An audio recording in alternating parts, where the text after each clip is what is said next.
Fitzy and Whipper with Kate Ritchie podcast. We always love getting this man. Well, usually, you know what? Usually it's FaceTime or it's over the phone because Ant's overseas.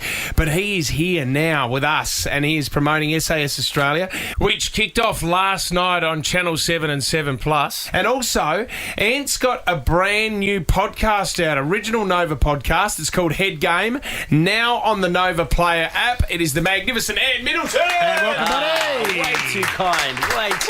I thought I was mad. You lot are absolutely bonkers. You are completely mad because I've seen the promo for the new SAS. Oh. And to think that you are putting people into coffins alive? Is that roughly what we're looking at? We can get away with that, can't we? Burying people. Is that all right? Last season, I set people on fire. Yes.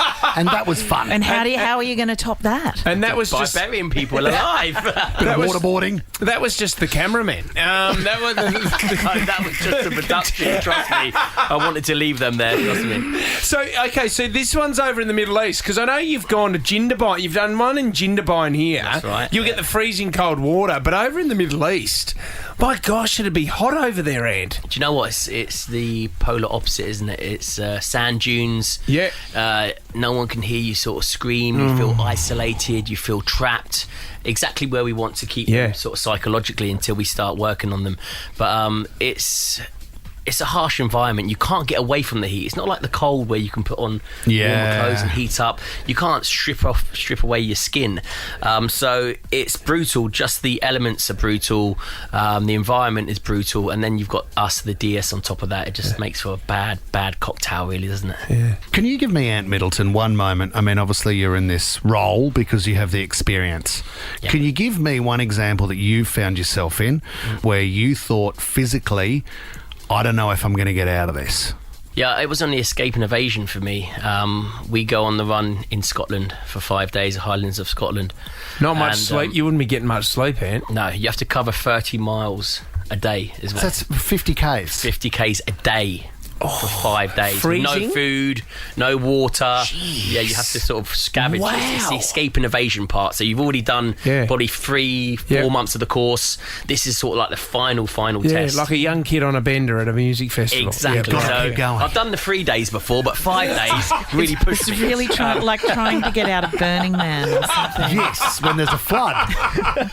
Did you get through it? And I can just remember it was so excruciatingly painful just to walk, and you're hallucinating at this. Then day 2 into it, day 3, you're hallucinating. I was dreaming that I was coming up to gates, and there was big giants guarding the gates, and I sort of had to, it was so psychologically and physically demanding that I just laid down. I can remember just getting to a gate and just laying down in a ditch, thinking, right, 1, I'm out of cover, hopefully the hunter force won't see me, and 2, I just thought, do you know what, I'm just going to lie here until they catch me. I'm done. Yep.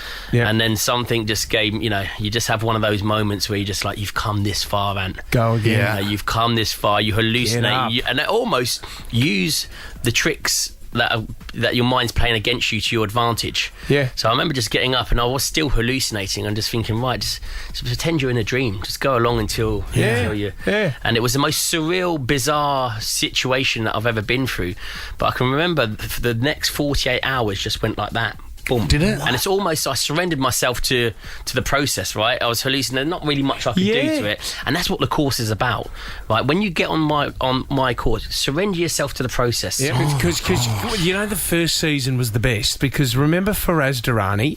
Stab. He fought you in everything. He said, I didn't do that. It wasn't me, or this person's letting us down. Yeah. And you guys absolutely slayed him. Yep. Is there anyone on this series who go down that questions you? Or has everyone learned now? Do you know what? There's some interesting characters. So you got your Anthony Mundine.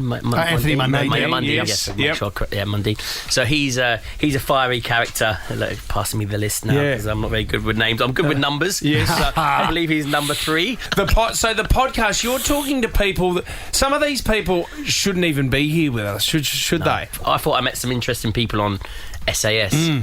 The people that you've pulled in for me for this. I don't get impressed very easily, or I'm not very blown away very easily. But God, some of these people. Todd Russell from the Beaconsfield mines. Yeah, those who was guys down there and endured. Do you know what? Obviously, we heard a bit when he came out, but I'd love to know where his headspace is now, Ant. Do you know what? Do you reckon he's still troubled a little bit? I think he is, but I think you can't not be from something like that. There's always, and again, do you treat it as trauma or do you treat it as a life experience? If you treat it as trauma, you're always going to live in that moment. What a great guy to chat to, though. You just looking in his eyes. You can see the pain when you look into these people's eyes. He doesn't want to have to get in a helmet ever again, does he?